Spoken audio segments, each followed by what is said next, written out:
part, we will quickly understand what we are building.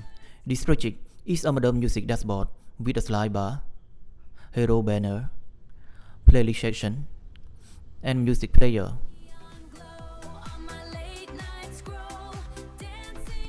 Now, let's create our React project using Vite. I will run this command in terminal. This command create new React project that's called Rainy Studio that using the React template. Now, I will go inside the project folder and install the default package. Next, we will install the main library for our music dashboard.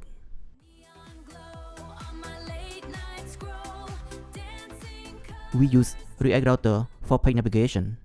We use sustain to make the global state like the current song, place, or post status. We use dependencies for styling. We use Lucid React for clean and modern icon. We use motion for smooth animation. And we use Hurler and VSurfer for studio player and waveform feature.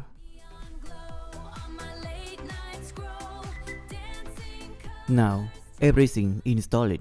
Let's open up the project in VS Code and clear all the default files that we don't need.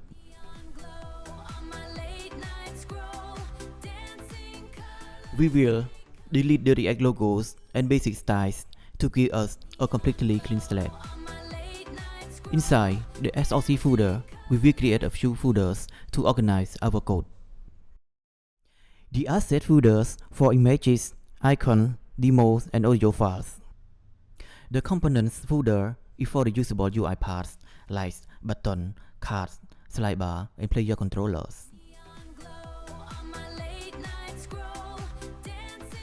The data folder is where we store the demo songs, playlists, and artist data. The pages folders for the main pages like home, albums, or artists.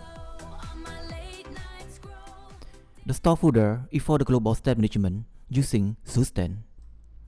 And the util folders is for helper function like formatting music time. The structure makes our project cleaner, easier to understand, and easier to scalable.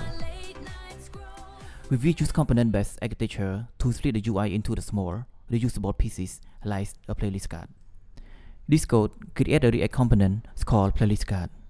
Const define two components and the arrow function run when we use it. Return specify what appears on the screen.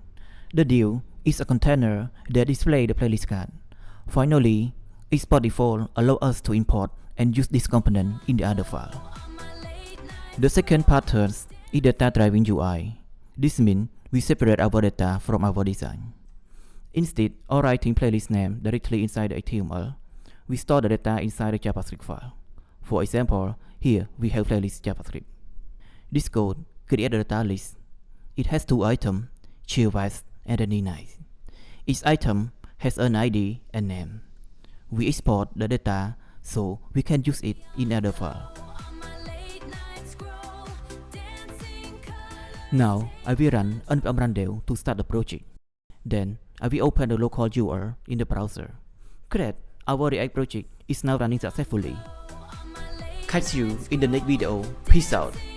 Neon glow.